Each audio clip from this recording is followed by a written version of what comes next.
Hey, welcome back, guys. It's Kai again with Empowered Empath.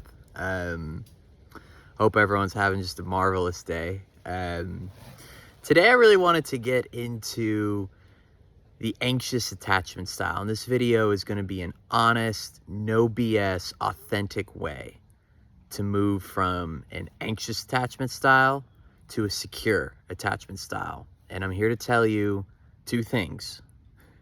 It's possible. It's real, but it's really hard, especially if you're being honest with yourself. Okay? A lot of people want to have the quick fix, and I'm here to tell you that if you're going to do this authentically and have that level of self-honesty with yourself, it's hard. It's really hard. I got my notes here because I just don't want to get too off topic. Stay on track, you know what I mean? It's like, what is an anxious attachment style, right? Like, everybody, you can go online, you can find a million different, scientific research back said by a PhD about what an anxious attachment style is, all right? I don't need to do that. Essentially, it's somebody that does not want to feel alone. They can't be alone in a relationship. They need a lot of reassurance. They need to always be in contact with their person. And mentally and emotionally, that relationship, that person is at the forefront of their mind the whole time, all the time. Okay, it almost feels like they're the number one priority in your life.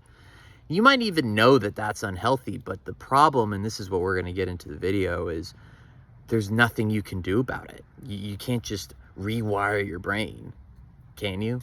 Yes, you can. It's possible. So the first step, and this is going to just go without saying probably, right, is you have to be at a place where you're ready to admit that you have it. All right. As I said, I'm not gonna sit here and go into all the details about what it is, the definitions. You can go do that. If you're watching this video, you probably already know you have it. All right. So step one, easy. Okay. That's the hard part.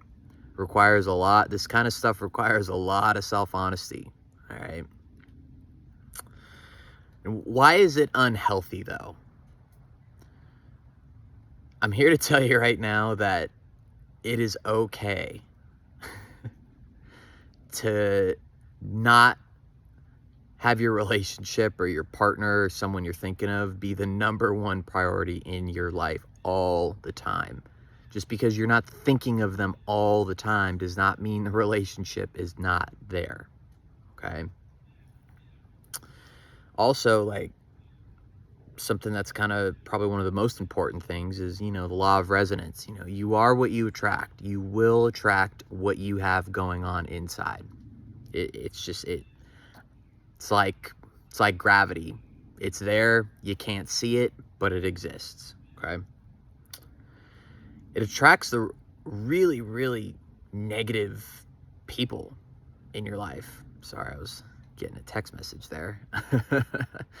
And the type of people it attracts are specifically narcissistic people. These types of other really, really deeply insecure people that falsely present themselves as super confident and, they have it all figured out and they're super social and confident, but only at the expense of others. They need to thrive in control. And the number one thing about narcissists, and I'll get into another video about this later, is that narcissists,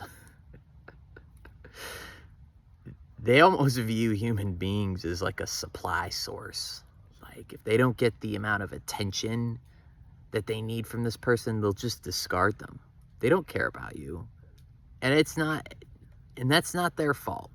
Like, don't just because they're narcissistic or abusive or manipulative. I don't think they didn't ask to be born that way. That's just a product of their environment. Yes, is it really bad? And yes, should they be blamed for their actions? Absolutely. But just have some compassion for them, all right?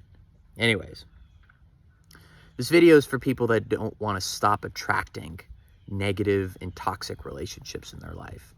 And I can tell you right now, from the other side of it, being a secure attached partner, it's so calming peaceful, and consistent, because you already have that in yourself. And what's cool is when you get up there, okay, you're going to start attracting other people like that. That's the most important part. Other people. And everyone else is just going to go away. You're just not going to, they're just not going to latch on to you. You're not going to latch on to them. Like, you don't want anything to do with that. Or if you do, right, date someone that is an anxious attachment style, or you date another insecure attachment style, you have the stability, the communication behaviors down, and the wherewithal to help them cope. Okay? You're essentially, it's kind of a golden ticket, you know. I'm not saying it's one's better than the other, but it's the most stable and the most calm. I think we can all agree on that. Now, how to fix it, okay?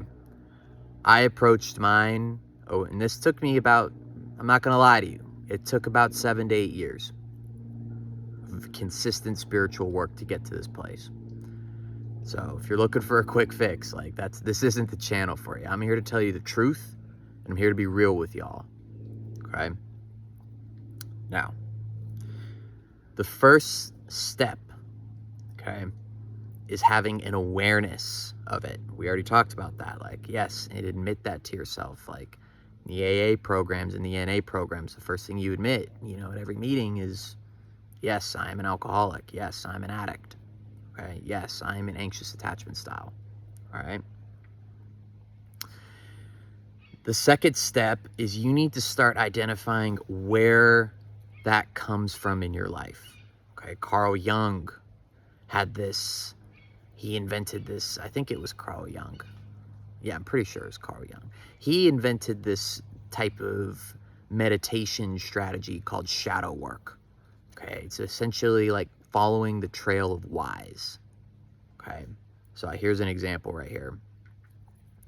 I'm anxious when my partner doesn't text me back right away. Why? Because I feel like they're abandoning me. Why? Because when I was a kid, my dad left. Why? Why did he leave? I don't know. Maybe he didn't, maybe he didn't love me. Why? Then you kind of start to realize, like, okay, why did he not love me? That's probably had nothing to do with me. I was just a baby, or I was just 6 or 7 years old. That, you start to kind of dig through those pieces. You have to start doing that in all the situations that trigger you in relationships and in life. That's how you build that awareness. Once you have that awareness, that's 50% of it right there. 50% of it is the awareness. The other 50, this is kind of the harder stuff, right? I think the awareness is the easier part, because you can naturally, cognitively process that in like a meditation. The second part, the other 50, is actually changing, right? Is burning through that emotion. Because you could be aware that you have an anxious attachment style and still be anxiously attached, because you can't just change your emotions. You can't just change your these subconscious behavior patterns. You can. It just takes time. Okay, now that's a good transition into our next step right here. One of the biggest things that I realized when it was time for me to hear it, it might not be time for you to hear this, but I'm going to say it anyways. Just your anxiety in relationships as an anxiously attached comes from you feeling, because typically us anxious attachment styles, right? We're empaths, empathetic, have freaking mosquitoes, man. That's some bugs. We empaths have a very, very highly tuned, sensitive emotional system. Okay. Our nervous systems are hardwired to be really sensitive. You can feel it in texts. You can feel it when you're talking to someone. You can feel it over the phone, heck, not even in person if you're really deep. You're not on their mind like they're on your mind all the time. And that's okay. That's where the anxiety comes from. And then you want more reassurance, and you push and push and push and push, and you become needy and you become obsessive, and you want to lock them down. That's where that comes from. I'm telling you, that's where that comes from. That's where the anxiety comes from. You need to accept the fact that it is okay. It's okay to wake up in the morning, want to have a couple minutes of peace, go to work, get ready for work, go to school, go wherever you're going, go about your day, and know that that partner is still there. You're just not thinking of them all the time. It's okay. That's where that comes from. Okay? But how do you get to that place? As you're becoming aware of your anxiety and your anxious attachment style, and you're in these relationships and you're with these people, when you start to feel triggered, just stay conscious through the process. And it's okay. Just accept it. I'm anxious right now. Communicate it with your partner.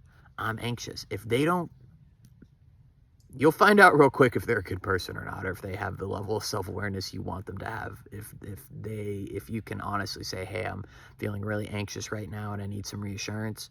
If they can't deliver on that, then you let them go. Like, please, you want to get rid of them anyways. Like, come on, I'd rather be single. Stay aware through the process. You're texting and they don't text back and you feel the anxiety. Stop. Tell yourself, I'm anxious because they haven't texted me back. Do the shadow work. Be aware of it. As you become aware of it, as you stay aware of it through this process, that's when it starts to heal. It takes time, though. The universe is going to heal you when it's time to heal you. You can't rush it. You can't even fake it. But when it's time, it just, like a light switch, it'll go away. I'm telling you, I know it seems weird. I know it doesn't make any sense, but I'm telling you, you do this process, it will work. Okay?